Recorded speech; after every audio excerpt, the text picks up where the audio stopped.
사회적으로 핫한 이슈를 키워드로 알아보는 핫 키워드 시간입니다. 이민재 캐스터 안녕하세요. 안녕하세요.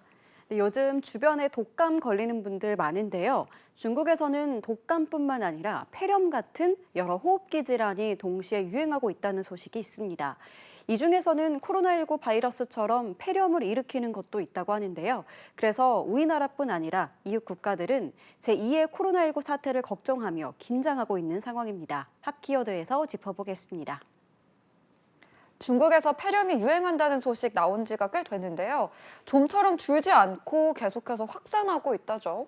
네, 맞습니다. 중국 전역에서 어린이들을 중심으로 폐렴이 번지고 있고 일부 학교까지 폐쇄되고 있을 정도입니다. 환자가 급격히 늘어나 진료를 받기도 어려울 정도라고 하는데요. 중국 보건당국은 코로나19와 마이코플라즈마 폐렴, 호흡기 바이러스 등이 주된 원인이라고 밝혔습니다. 마이코플라즈마 폐렴이라는 게 구체적으로 어떤 건가요? 네, 이번 폐렴은 마이코플라즈마 병원균 감염이 주 원인으로 지목되고 있는데요. 38도 이상의 고열과 기침을 동반합니다. 성인에게는 가벼운 감기만 유발하겠지만 아이들의 경우 증상이 몇 주 동안 지속되는 폐렴으로 번지는데요. 원래 겨울철에 몇 년 주기로 유행하는데 올해는 여름부터 유행한 데다 전염이 빨라져서 중국 내에서 어린이 환자가 늘어나고 있는 상황이라고 합니다. 이렇게 갑자기 중국 내에서 호흡기 질환 대유행이 일어난 이유가 있을 것 같은데요. 네, 전문가들은 면역 격차를 유행의 원인으로 꼽고 있습니다. 코로나19 대유행 때 사회적인 접촉이 줄면서 호흡기 감염이 함께 감소했는데요. 이 때문에 바이러스 면역력까지 떨어졌다는 겁니다. 특히 코로나19 기간에 태어난 아이들은 상대적으로 병원균 노출에 더 덜 노출돼 면역 격차가 커져서 아이들을 중심으로 현재 이런 현상이 벌어지고 있는 겁니다. 당장 이렇게 집단 감염병이 생기면 혹시나 제2의 코로나가 되는 건 아닌지 걱정부터 되거든요. 네, 다행히 그런 걱정은 하지 않아도 될 듯합니다. 세계보건기구 WHO는 겨울에 호흡기 질환이 많은 것은 드문 일은 아니라고 밝혔는데요. 그러면서도 혹시나 모를 상황에 대비해서 중국 당국에 상세한 정보를 보고할 것을 요구한 상태입니다. 그럼에도 코로나19 트라우마 탓일까요? 국제사회는 여전히 우려 섞인 시선을 보내고 있습니다. 새로운 바이러스는 아니라지만 추워지는 겨울인데다가 국내에서도 마이코플라즈마 폐렴 환자가 늘고 있지 않나요? 네, 맞습니다. 주의가 필요한 상황이긴 합니다.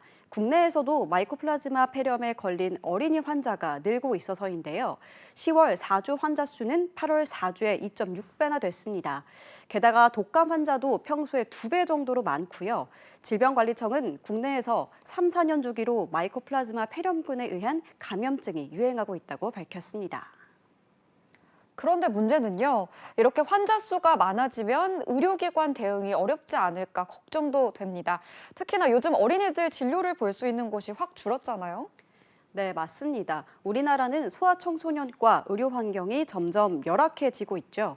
폐업하는 곳이 늘면서 병원이 부족해서 진료를 받으려면 오픈런을 해야 하는 경우까지 있을 정도입니다. 호흡기 질환이 어린이를 중심으로 계속해서 유행세가 더 커진다면 문제가 될 수 있는 부분인데요. 그래서 대한아동병원협회는 유행이 심해지기 전에 미리 대책을 마련해야 한다고 밝혔고 정부 역시 지켜보겠다는 상황입니다. 요즘 날이 더 추워지고 감기 환자도 많아지는 만큼 주의가 필요해 보이는데요. 어떤 점을 특히 조심하면 좋을까요?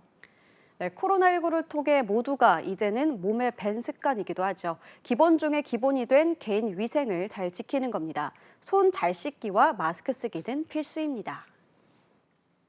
네, 올바른 손 씻기를 실천하는 성인은 10명 중 1명밖에 안 된다는 설문조사 결과도 있었는데요.